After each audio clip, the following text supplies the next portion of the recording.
actually started my credit card journey with a travel card with full intentions of using it as a travel card. And it's so funny because at the time there was the sign up bonus of like, I don't know, say 60,000 miles. And I thought that equated to actual miles on the airplane flown. And so I thought if I get this card, then I'll be able to fly all around the whole world forever.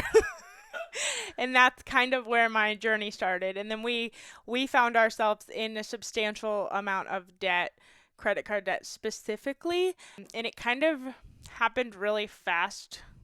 We kind of just opened credit cards really quickly and didn't pay much attention and got into credit card debt. So that's kind of where it all started. Hey there, Points people. You just heard a clip from Haley and Justin Brown Woods from the Price of Avocado Toast. Haley and Justin are married millennials and co-hosts of the Price of Avocado Toast podcast. Their story started with receiving $600,000, but then they spent every last penny, and they ended up over $220,000 in debt in just 3.5 years. They had an extremely toxic relationship with money, especially with credit cards. They paid off $132,000 of debt in 18 months and swore up and down that they would never use credit cards again. Lo and behold, here they are to talk about their experience with using credit cards and getting more than $5,000 of free travel with their first year of points and miles. In this episode, we talk about Haley and Justin's journey and mindset shift when it comes to the world of points and miles. As you'll hear in this episode, Haley and Justin are also past clients of mine, and I am so extremely proud and excited for all they have accomplished in just 1 year. If you're looking to get started with points and miles so that you can save thousands of dollars on travel as well, the most popular starter card is the Chase Sapphire Preferred, and we have a free course for you on how to get started with getting your first redemption at geobreezetravel.com/free course. Remember, if you decide to apply for the Chase Sapphire Preferred or any other card, never apply directly through Google. Always use a friend or creator's referral link. If you're interested in supporting this show when you apply for your next card, check out geobreezetravel.com/cards. And if you're not sure what card is right for you, I offer free credit card consultations at geobreezetravel.com/consultations. And we have links to the Chase Sapphire Preferred and the free consultation form for you in the show notes as well. And now, on with the show. Welcome to the Geobreeze Travel Podcast, a show for anyone wanting to level up their travel hacking lifestyle. I'm your host, Julia Menez. I'm a travel hacker, coach, speaker, Filipino-American ENTJ who loves solid travel gear and using shortcuts on spreadsheets. On this show, I'm on a mission to bring you travel hackers from all walks of life to help you level up your travel hacking game. We dive into credit cards, miles, points, strategy, mindset, and the secrets behind how to travel the world for next to no cost. So, let's get hacking. Before getting a new card, it's important to have a plan for meeting the minimum spend and having the minimum spend amount ready to go in your bank account. You could even set up a fund using an app like Acorns to save up for your next minimum spend, and right now, you could earn a $55 bonus for depositing $5 with Acorns. All you need to do is sign up for Swagbucks by going to geobreezetravel.com/swagbucks, click through Swagbucks to sign up for Acorns, deposit $5 into your Acorns account, and then you will earn 5,500 Swagbucks valued at $55. Check out Swagbucks for even more easy money-making offers, and thank you to Swagbucks for partnering with this episode of the Geobreeze Travel Podcast. Hey Haley, hey Justin, welcome to the Geobreeze Travel Podcast. Hello, thanks for having us. Hey Julia, yeah, thanks so much. I'm excited to have you guys here and to have you talk about kind of your journey with credit cards, because I think a lot of people start off in a similar place to you guys where we'll go through your whole journey, but basically just swear off credit cards because bad things can happen if you approach them incorrectly. So let's kind of get into that a little bit. Tell us about your background and your journey with credit cards in the beginning. I'll just share my own personal background because it wasn't as messy until we met. Okay. So my kind of personal background is just once I got into college, my twin brother got a credit card, and it was at the bank that he was already banking with, and they, loaned him a really small amount that was a really good starter college credit card. I think it was a couple $100. And so I went and did the same, and slowly over time, over 3 or 4 years, my credit limit kept getting extended and his didn't. And it started to get up there into, I think, maybe $5,000. And that was the only credit card I had when I met Haley in 2015. So yeah, 5,000 is where I started. It was not, maxed out coming into our relationship. But when I met Haley, she was going through debt consolidation because she had so many credit card issues. And that wasn't super worrisome for me but I had never really struggled with that. Like I had, spent money on the card, but I always had managed to like pay it off, not in full, but over time. I would make a little bit more than the minimum payments here and there to get it taken care of. So meeting Haley and seeing that there was like this credit card consolidation thing was like, oh wow, this is an interesting way to try and get out of debt. And eventually she went through that, but then we, just a few short years later started getting cards again, whether it was our own bank account, getting us credit cards, or a furniture store. Gosh, we had, the Apple store or Barclays or whatever it was. Mm-hmm. We had Dick's Sporting Goods credit card because I wanted to get, like workout stuff. It's just stupid. We got so many useless credit cards out of nowhere. So I think it's safe to say our relationship with credit cards and our whole entire story started very unstrategic and unintentional, just trying to do what we thought was the next best thing. Him and his brother got credit cards because they thought it would like help them boost their credit scores. That was originally why I got mine as well. And then I got it to travel, and then we found out we could get extra discounts at certain stores, and there was no strategy at all. It just kind of spiraled. I know a lot of people can relate to that. So what did you do once you were like, oh my God, we're in debt consolidation mode. It's spiraling. It's out of control. We can't dig ourselves out of this hole of credit card debt, of Dick's Sporting Goods and furniture credit cards. Like, what do you do at that point? Let's actually rewind a little bit because there's a big important asterisk for our story that I think Justin needs to share because he helped me get out of my credit card debt when I was in the debt consolidation program. So why don't you tell the 600 story? So when I first met Haley, I had just received a $600,000 wrongful death lawsuit payout.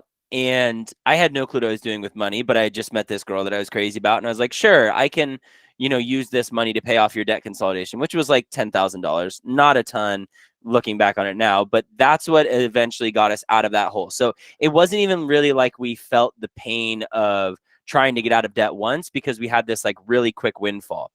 But we eventually got into more debt because we blew through that money. And we racked up, I think, about $27,000 worth of credit card debt within about 3 years. And that was in like a year. Yeah, true. That was in like a year. Because it happened pretty quickly. Yeah. And then you had asked what we did to get out of it. We found Dave Ramsey and we did his plan and we became hardcore baby steppers there for about a minute. No, about a year. Yeah. And that we used the debt snowball method to get out of our credit card debt. We also liquidated assets and sold cars and stuff like that. Mm-hmm. But that time actually hurt. The first time getting out of the credit card debt, when it was me getting out of the consolidation debt, when Justin just paid it off, we didn't feel that. Neither of us felt that. He had $600,000. So for him to just pay $10,000, it just didn't really hurt him. It didn't hurt me. It was like, oh, okay, whatever. But the second time, we most definitely felt the pain of that process and getting out of the debt. Yeah. And we followed his plan pretty tightly, shredded the credit cards, paid off those over, about a year. No, actually, the credit cards were pretty quick. It was a couple months, but we were firm. Never again will we have credit cards after paying that off because we had screwed it up so bad. We had no clue what we were doing. And all we saw was the trauma that came from it.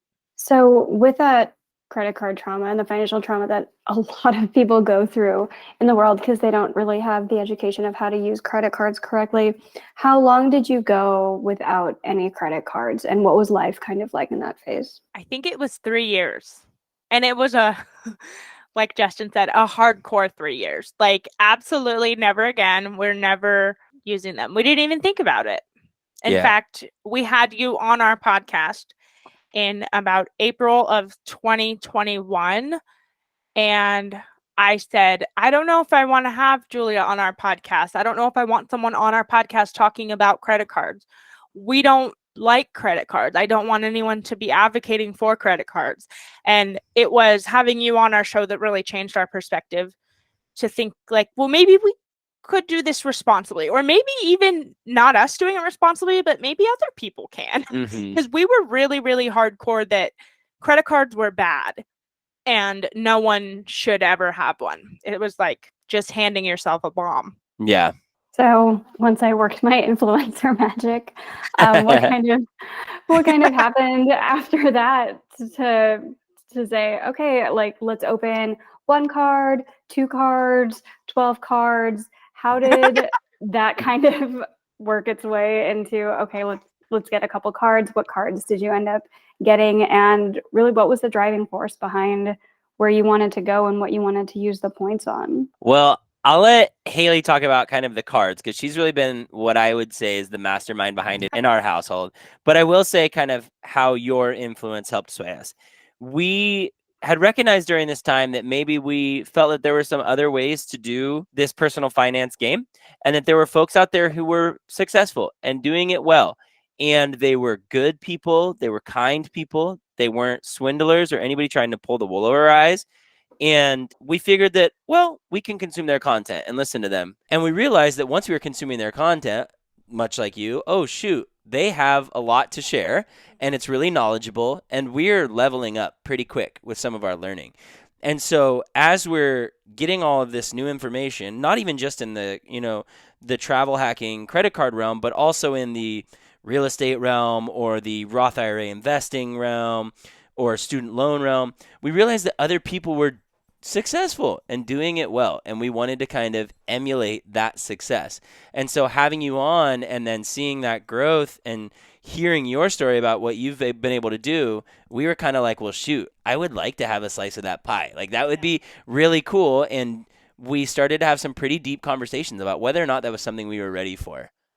You you asked if we started with 1 or 12, and that made me laugh because originally it was a very, very cautious 1 card.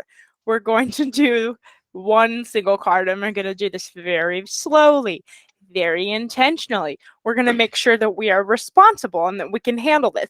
And that if we find out we can't handle this, it's not so out of control. It's like, oh, Mm-hmm. it's just 1 card. Let's fix this. But now we have 8 cards. And we've only been doing this for about a year, almost to the day. So it's just kind of funny how fast it spiraled. We started with the Sapphire, the Chase Sapphire card. And due to my debt consolidation issues that we were just talking about, I actually was not qualified. So we hired you to help us out and create a travel hacking plan. And then I had to email you and be like, hey, Julia, I'm declined across the board through Chase. Apparently, they hate me. And we had to revamp my travel hacking plan slightly. So it kind of shifted from me being the primary focus person to Justin and then me working on my credit. But we started with the Chase Sapphire. I was declined. And then Justin got his Sapphire. I was an authorized user. And about 2 months later, I reapplied for it using his referral and I got accepted. So I kind of thought that the whole travel hacking thing was not going to work for me at all due to the bad credit that I had in my past. And we're talking at this time, it was about 6 years ago that this was all on my credit from the debt consolidation, but it was still affecting me and I wasn't getting approved. So we each did the Sapphire, and then Justin opened up the Freedom Flex card. And then he opened up the Business Inc. card because, again, after I did the Sapphire, they kept declining me there for a minute. And then I finally was able to open up my own Southwest card after that. So it took me a couple times of getting declined before I was able to open up another one. And then I opened up my own business cash card. And now we are away from Chase for the first time exploring the Capital One venture. And I'm really excited to venture outside of Chase. So since you got 8 cards, you went from like 0 to 8. Did it feel overwhelming at any point? Because I know a lot of people who are thinking about getting into the game are like, I don't want to open 20 cards. Most people don't need to open 20 cards. Most people can probably be fine with 3 or 4. And so if you guys have 8, you each effectively have about 4 cards. Did it feel overwhelming at any point where you're like, oh, I can't meet minimum spends. I don't remember what cards to use for any given thing. How did it kind of feel to have that many cards? We did 1 single card, 1 single sign up at a time. And I would say no, it did not feel overwhelming. I don't know if Justin agrees with that because I was always like, use this card. Oh, just kidding. We met that minimum spend. Use this card. So he listened for the most part and would use the card, but was it ever overwhelming for you? No, I don't think it was overwhelming. Obviously, like we had said, and your listeners don't need to have you hyped up anymore because they're already listening to your show, Julia. But like you were really beneficial and you checked in often and really helped with our plan. So I always felt like in this kind of rookie round for us of trying to figure it out, we had somebody on our side who was more well versed and we could bounce questions off of. And then the other side of that is, yeah, Haley was like, hey, use this, use this, use this. So while I didn't sit down and like, track it on my own in a Google sheet of like, what do I need to use next? Just listen to Haley, and I trusted that she was doing things according to the plan that we had set with you, and then the plan that we had talked about with ourselves and the goals that we had. Like, we're not huge travelers because I'm a teacher and I can't really get away from the classroom other than specific times when we have vacations. So it wasn't like we needed to do a ton. It really was kind of structured around my teaching calendar, and it made it a little bit easier. I can't believe we've already recorded more than 100 podcast episodes. It feels like we just started yesterday, but we've already covered so many great points and mile strategies on this show and have many more to come. If you're new to this show or looking to level up your points game quickly, I offer a bunch of resources at geobreezetravel.com/start here. It includes links to free consults, free trials to some of my favorite points tools, and also links to services like group coaching, which start at only $5 per session through the Patreon. Again, that's geobreezetravel.com/start here, which I have linked for you in the show notes. How are you guys meeting minimum spend after minimum spend so quickly? We're not necessarily high income earners at all, but we are high spenders. Our basic expenses each month range from $7,000 to like $10,000 a month, depending on the month. Mm-hmm. So it was relatively easy to meet a $4,000 minimum spend in a matter of like 30 days because we just spent what we had in our budget. We also had some really big things come up. Like Haley recently had to get new hearing aids, and those were over $6,000. So luckily we had our emergency fund, but that was a really big spend that could immediately go onto a credit card and we could pay off, in full immediately. We also had some other things come up that timed up pretty cleanly with other like windfalls of money, like a tax return last year and stuff. So we were able to do some of those bigger spends pretty comfortably, but not everybody faces those things every day. The minimum spend on the Business Inc. that was $15,000 was kind of scary, going from like a $4,000 minimum spend to $15,000 felt like a very, very large jump, but we were also able to make that one way faster than I thought we would. Yeah, we had a car get totaled last year from a snowstorm, and our insurance company paid us out $12,000. So we had a check at home for $12,000 from them. It was very easy to put it on a credit card, deposit their check, and then pay it off. Like that's it fixed. Yeah, that's not something that happens every single day. And fun fact, don't know if people know this, we put a car down payment on a credit card. We put $15,000 down on the Freedom Flex when we were buying our car. I just was asking the guy, like, is this possible? And they said yes. And we were like, okay, so we'll do that. And then we'll pay off the card tomorrow when it clears. And it worked. I didn't know that was a thing. Did you have to negotiate with a car company to let you put the down payment on a credit card? Because I know a lot of car companies are like, no, we don't really do that, or we'll only do it up to $3,000. Or was your car guy just like, yeah, that's fine? Yeah, actually, we did have to negotiate. It was the last day of the month, and the guy really wanted to get the sale in, and it was the end of the day. And I told him, hey, man, your sales associate told me that we could finance it like this. If that doesn't work, we'll just have to go somewhere else. And so he's like, all right, man, we'll be able to do it for you. And I think he trusted us a little bit more because I was kind of like talking about the podcast and what we do. So I think he knew like, okay, they're not dumb with money. But yeah, he took a big risk by doing that, I guess. Because he did, I think, mention that it was like $4,999 was all they could do. They couldn't be $5,000 or higher. And I was like, well, then we can't do it. Sorry. That is a good tip for anybody who's buying a car, because I need to buy a car since we just moved to Nevada from the New York area, and I haven't really driven in 3 years. So I will go shopping at the end of a month at the end of the day. Yes, do it. Yeah, it was literally like 8 o'clock at night when we signed papers, and like our kids are screaming in the back of our other vehicle and stuff. It was not great. So, with all the points that you earned from the car and just general expenses across the 8 different cards that you opened in a year, what did you spend the points on? We spent the points on several different trips. So we went to Cancun, Mexico, and this trip had been planned for a couple years. This was originally supposed to be our debt-free trip. Like we did all the things, paid off all the debt. We're going to go celebrate. But then we didn't pay off all the debt. And it felt like we still had to celebrate everything that we did do. We still had the student loans at the time. But anyway, we went to Cancun, Mexico, and we travel hacked flights there. Hmm. And then I went on 2 solo trips over the summer. I flew to Denver and then I flew to San Diego.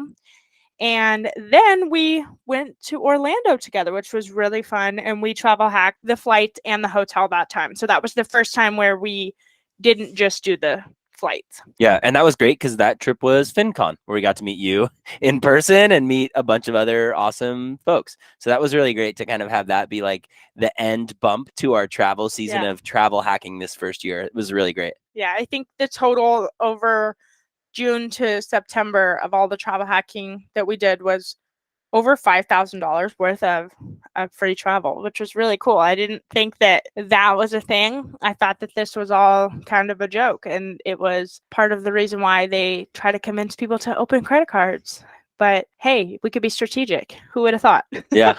So, if you could go back and tell you from 3 years ago or 5 years ago, that you guys who were in all of that credit card debt, what kind of advice would you give to your prior selves about credit cards at different points in the game? Whether it's stop putting so much spend on it without knowing where it's going to go, whether it's the part where you were like deep, deep in lost hope, what would you tell yourselves? I think the big thing that I would tell myself is like credit cards and finances aside, it's all habit based.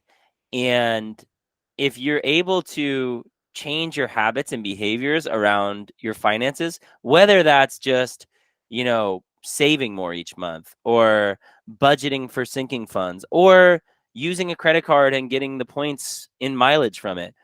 If you're able to adjust those habits to reach those goals, then you can do just about anything in moderation and strategic. But it's when you have no clue what you're doing or when you're kind of going in blind or not doing your own research, you're going to get yourself stuck. And so I would just tell myself, from those early years, like, hey, this is a tool and tools can either benefit you or they can hurt you.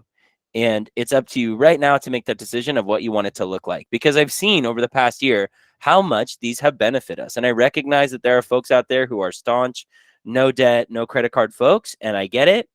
But I can't take, a trip to Cancun, Mexico and a trip to Orlando, Florida that we were already going to take anyways and do those for free and think, well, shoot, that doesn't feel good. Like, no, it does feel good. We used that tool to our benefit, and that is important. So I would just tell me from several years back, like, this is a tool. You can either use it to benefit you or hurt you. I like that. I think to piggyback off of that, I would say credit cards are not the problem. And this doesn't sound very nice, but we are the problem. Mm-hmm. If you think credit cards are the problem, they're not. You need to look a little closer at your spending habits and your relationship with money and all of that. And I think in order to fix that, you need to stop using the credit cards entirely. I firmly believe that. Not everyone's going to agree with me on that, but I think if you're in a debt cycle like we were in, where you're racking up $27,000 of credit card debt in a year and you have no strategy behind anything, I think you need to stop using the credit cards and work on healing your relationship with debt and with money and how you manage finances in general. And then once you've done that and proven to yourself that you can manage your money and stay out of debt, then I think opening up credit cards and trying travel hacking, whether it is something that you do with 1 card or 8 cards, is actually part of the healing journey. And I think it's necessary for healing your relationship with credit cards specifically because I had a really toxic relationship with credit cards. I thought that they were the problem, and they absolutely were not the problem. I was the problem. And when I had that connection, it's like, wow, there's a whole new world out there that I refuse to even acknowledge. Mm-hmm. And I think the final thing is also too, like, this is a game. Mm-hmm. And just because the people who designed the game are keeping the knowledge away from like the everyday human doesn't mean that I'm not allowed to play the game once I get that knowledge. Once I find out what that game is supposed to look like, I'm allowed to be an active participant in maximizing that game for myself or my family. And so that was something else that kind of really helped me change my mind about it, was like, oh, well, the game's already being played. Why can't I play as well if I know what I'm doing? That's awesome. That is an awesome message for your past selves, and also anybody who might be in the same mind space right now of, oh, credit cards are bad, I really don't want to take out any debt. Because as long as you're paying everything off in full and you have your spending kind of intentionally set to where you know how much you can spend each month, you have a strategy for meeting minimum spends, like you guys mentioned, it can reap some pretty amazing rewards. And speaking of, what's next on the plan? Where do you guys want to go next with the points that you keep racking up? Oh, I'm so excited for this. We're going to go to Nashville over Justin spring break in April, and we're taking our kids, and they've never been on an airplane. They've never traveled really with us except for like minor little road trips. And I'm really excited to cash in a whole lot of points because I mean, we're not in a place financially where we could just front load $2,000 of flights for us and our kids to just casually go to Nashville, but we could go for free. 100%. So Yeah. that's really exciting. So we're doing that this year, and then we're going to go to FinCon in New Orleans in October as well. I don't know if our kids are coming with us for that yet, but maybe. That's awesome. I will see you at FinCon. New Orleans is one of my favorite cities in the US, so I'm excited to see everybody there. Are you going to Nashville to see Dave? No, thank No. goodness. No, we have some friends that are in Nashville. Actually, our podcast producer, he and his wife live in Nashville, and I'm a Tennessee Titans fan, so Nashville is a welcomed place for us in general. So we are excited to go for that. But no, we won't be able to make it by Ramsey Solutions. I might take a selfie next to Ramsey Solutions. But no. That's a good question. You're like, hey, Dave, we flew here for free using credit card points. Here's our affiliate links for the card or whatever it is. I don't know. I have had people go through coaching who have gone through the Dave Ramsey program before to get out of debt. And it is always very funny to me when somebody on a coaching call is like, please don't tell Dave that I'm doing this now. I just want everybody listening to the podcast to know Dave and I don't chat. I don't have Dave's phone number. Dave doesn't know who I am. I'm not texting Dave to say who opened credit cards or not. So nobody needs to worry about that. Yeah, that one Geobreeze girl, she's over here undoing all the debt snowball work that people are putting in under the Ramsey name. Yeah, just so everyone knows, Dave and I, we're not in the same circles. We don't really chat. So there's that. So with everything that you guys have learned about credit cards and debt payoff and points and miles, what would you say is your number one piece of advice for listeners today? Take it easy and confide in people who are already doing this. Mm-hmm. Because, like I said, I thought the mile converted to the mile, and that's definitely not the case. This can be a really daunting thing if you don't know what you're doing. It's meant to be that way, something that you don't do right, so you end up in debt.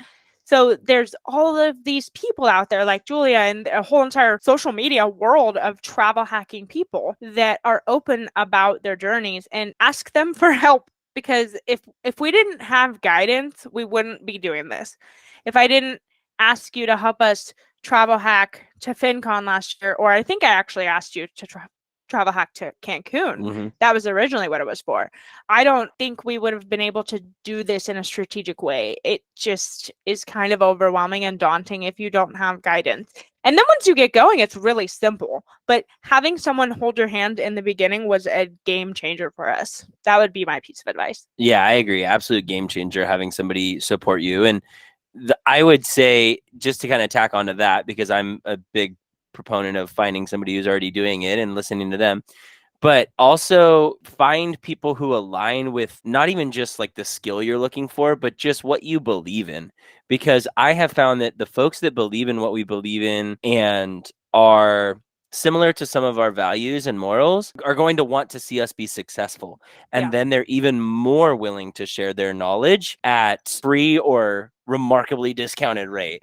And it's a great feeling when other people want to see you be successful or enjoy life and vacation and travel and family and all of those wonderful things. It's really been great seeing people that we align with want to see us be successful. So I would say also start following voices that matter to you, because you never know what type of information they'll be sharing and how it can benefit you. I love that. And that's so close to why I feature so many different people on the podcast too, where maybe some people come across this podcast and for whatever reason they don't like me. That's fine. But I hope you find somebody out of the hundreds of people that I've interviewed where you're like, oh, their style really resonates with me. I'd like to go follow them to learn more about points and miles, because I don't want people to not do this hobby just because they don't particularly resonate with my teaching style. Hopefully somebody in the dozen or more than 100 people that I've had on the show from all different walks of life and all different travel hacking lifestyles, hopefully there's somebody in there that listeners will go ahead and follow and learn from and have fun with the game. I also love, Haley, how you said, take it easy, because some people get into this and they treat it like it's their job when it's not. Like, this is literally my job. But for a lot of people, it's a hobby and it's a game that's supposed to be fun. And a lot of people just jump in and get so upset and so stressed that they can't replicate what they see people on large blogs doing. Guys, the Points Guy is like a multi-billion-dollar company. They have staff.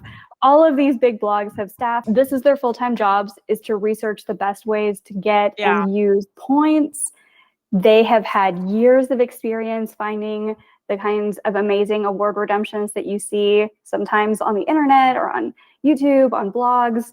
And people will come in year one and be really, really upset that they can't pull off that kind of award redemption yet, which is just insane. They have years ahead of you. And I think it's such an important message to take it easy, do your first redemption.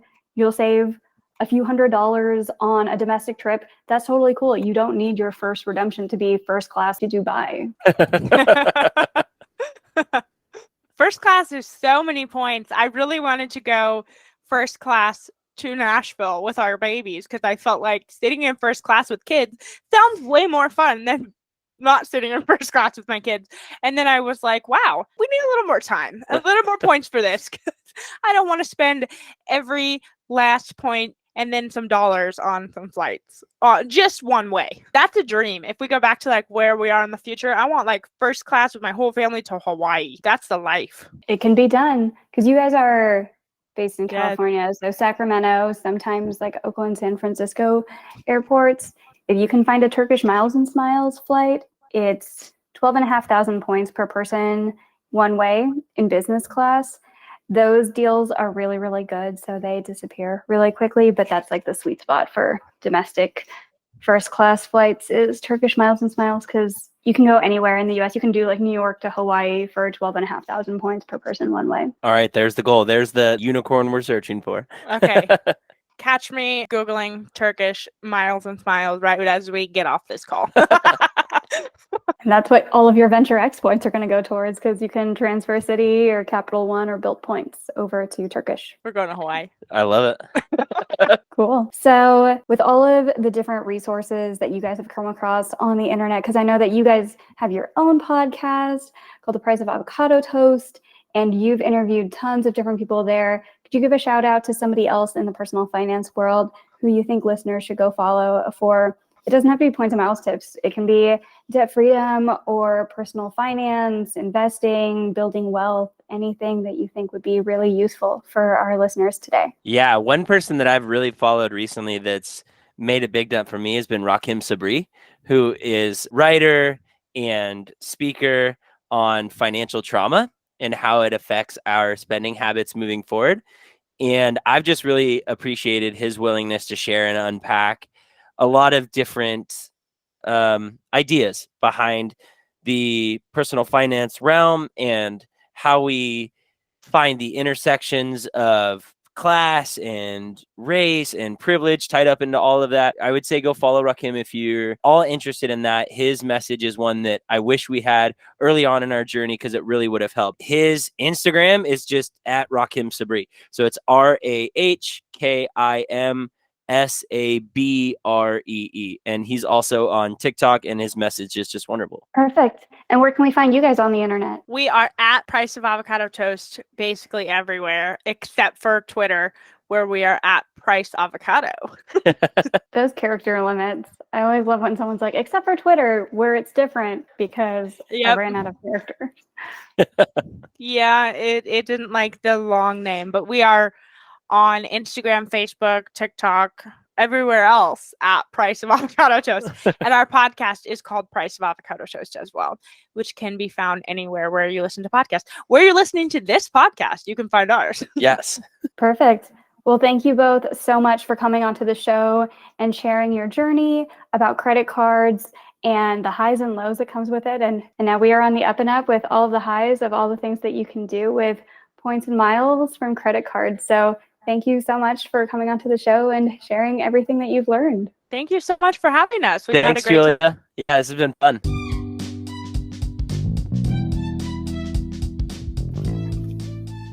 Thank you so much for listening to today's episode of the Geobreeze Travel Podcast.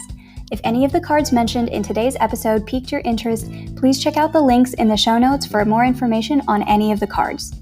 Also, if you apply for a card using the links on that page, I may receive a commission too, so please and thank you. P.S. I hear the links work better in Internet Explorer or Safari, and sometimes the credit card applications tend to glitch out in Chrome. Additionally, it would mean the world to me if you could subscribe to this podcast, leave a 5-star review, and share it with a friend. And if you would like to make even more travel hacking friends, please sign up for the Patreon to access our monthly masterclass hangouts. We dive deep into a particular points program each month, and you'll get to ask all of your travel hacking questions and enjoy being around other people who enjoy points and miles just as much as you and I do. If you would like an invite to the next one, head over to geobreezetravel.com/hangouts to sign up to be on the invite list. Take care and happy travels!